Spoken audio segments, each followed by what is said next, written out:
This is the great Lord and Master, Oseron the Eternal, or the artist formerly known as the Great Roberto. Okay, I'm doing a quick introductory tarot video today, and I'm going to focus on the High Priestess, because that card is so important to understand, especially if you're a man in this world. You know, because a lot of my videos are about, you know, human sexuality and higher sexual power. And if you don't know the High Priestess, you're going to find yourself in a world of trouble. You know, seriously, because the High Priestess is... The High Priestess is card number 2, or the second numbered card, let's say that.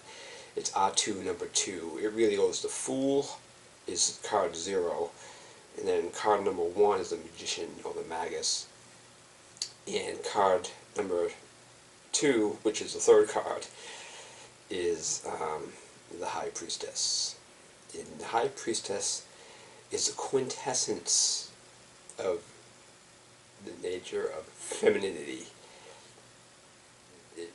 All of it, every aspect of the female half of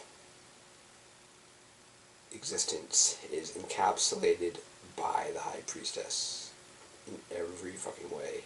She is this. Let me show you a couple examples of cards that I have of the High Priestess. Here's the most famous one. This is from the Rider-Waite-Smith deck. You know, this is the one that most people will know. Let me see if I can read it. You know, I trim my cards. I like them to be trimmed. I don't like any words on them if I can help it, but this is that. This is the quintessential. And you know, anyone who knows anything about, you know, Freemasonry or Kabbalism or anything like that should see some powerful symbology at work here right away. In this introductory video, I'm not going to focus on the minute details of any of these cards right away. I'm just going to broad brush the basics for right now. And the only reason I'm starting with the High Priestess is because this card is so powerful, it's so important. This is from the a really cool deck, a really good deck. It's from the Alchemical Tarot of the High Priestess. And again, you should see some powerful symbolism here. This is from a great deck too. This next one is from, there's only a couple of these, don't worry about it. But this is from the Tarot of the Sephiroth. This is a very Kabbalistic, well, they're all Kabbalistic, truthfully. This is a great one. Yeah, I wish I could. And I'll get into that eventually later. And this is from Crowley's Thoth deck. This is a great one too. The Thoth deck is really good. And when I say Crowley, I do mean the person you're thinking of when I say Crowley. More than likely, Aleister Crowley. And you know, Crowley is not the fucking monster that people think he is, that most people think of as a knee-jerk reaction when they think of Crowley. He was anything but a monster. He was a fucking brilliant person, really. And he was portrayed as a monster because of his wisdom. As a matter of fact, Crowley is, you know, people will like to scoff at Crowley as being a hack, but that's just more attempts at slander. You know, Crowley, a lot of what he said, you got to read between the lines with it. He's, you know, he tells you a lot of things, you know, in an indirect manner. You know, and he does a lot of things. It's not so much what he says; it's what he does too. You know, but you know, he was a great person, very smart. But you know, your tarot cards are basically all of them are basically Kabbalistic now. You know, the earlier tarot decks, you know, the ones that are really early, aren't really, because no one really knows what they were, you know. with any sort of ironclad certainty. But what happened was when men like Crowley and A.E. Waite, Arthur Waite, got a hold of them, and other guys too, like I can't think of his name offhand, but occultists. Crowley and Waite were from the Golden Dawn. They were contemporaries in the Golden Dawn, and basically what they did is they took the tarot and they infused it with Kabbalistic symbolism. A lot of it. I mean, that's all it really is, really. So, and because it fits with the Tree of Life. I mean, the especially the pips, they go hand in hand with the Tree of Life. All of it does. I mean, it's deeply infused Kabbalistically.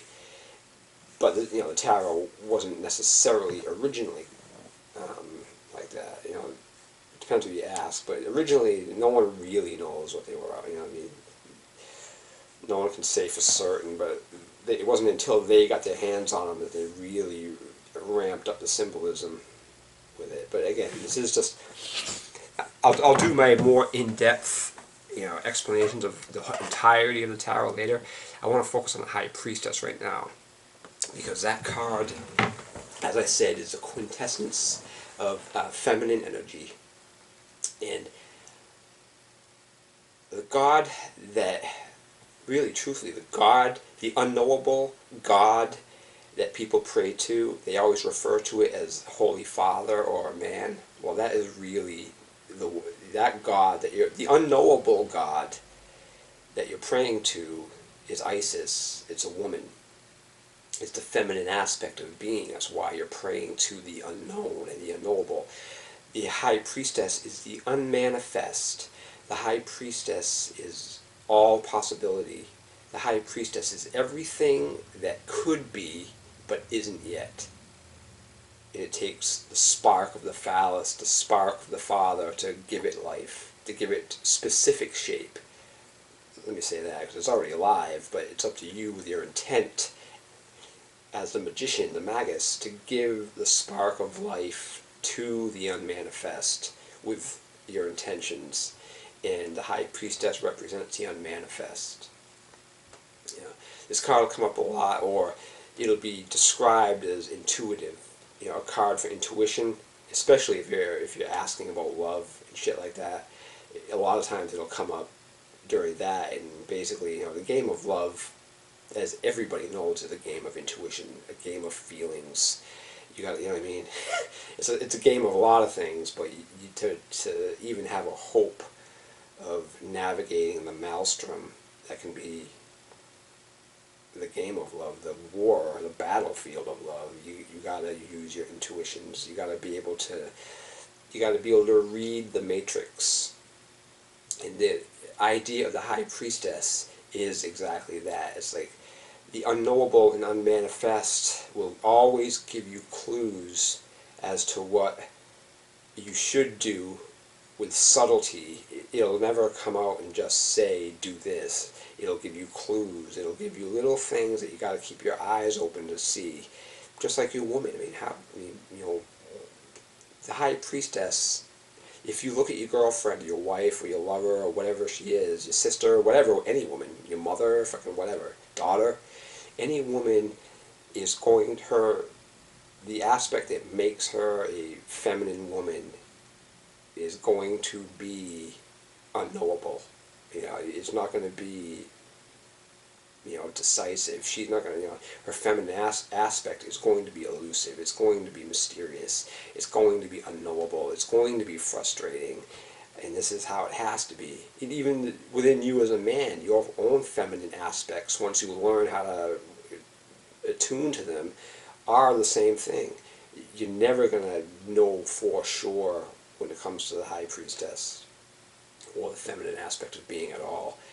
Even in the New Age circles with New Ageism, basically what that is just the feminine aspect of being hyper glorified as absolute, but that's only half.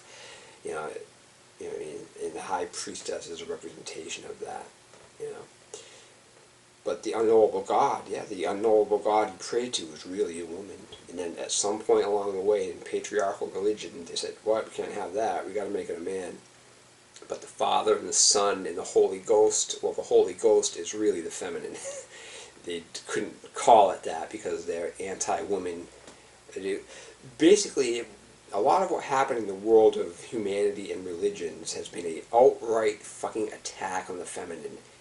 You know, and that is because of the power that she has. Because once you recognize how she works and what she's all about, you can start to understand her. And when you can start to understand how she works a little bit better, the mystery isn't quite as mysterious or scary, and you start to be able to pick up on the cues of what she's trying to do for you. Because there's one thing about this thing we call life, is that there is a root of love to it, and you are here because of a sense of love. Now, you could be being fucking punished for being an asshole, you know, but again, you know, that's a whole different story. But the name of the game is rooted in love. And once you are able to recognize the mysterious aspect of a woman or the feminine side of being, you don't need to have concrete, absolute answers to be able to move with her or dance with her. It is a dance. It is making love with her. It is all the things that you want to do with your woman as a lover is nothing more than learning how to interact with the feminine in a meaningful way. You can be an aggressive bully, you can fucking beat the fuck out of her, you can oppress her, you can shove her in a fucking box and kill everything that's beautiful in her, or you can be disciplined, you can be strong, you can have the presence of mind to understand that she's a wild creature, that she's a source of great wave energy, and that she is more powerful than you could ever even hope to understand. And you can learn how to sail her like learn how to sail on her waters like a skilled sailor, you know. And it takes skill, it takes mindfulness, it takes discipline, it takes self-discipline, it takes, you know, a strong presence of mind to be able to do that without being destroyed.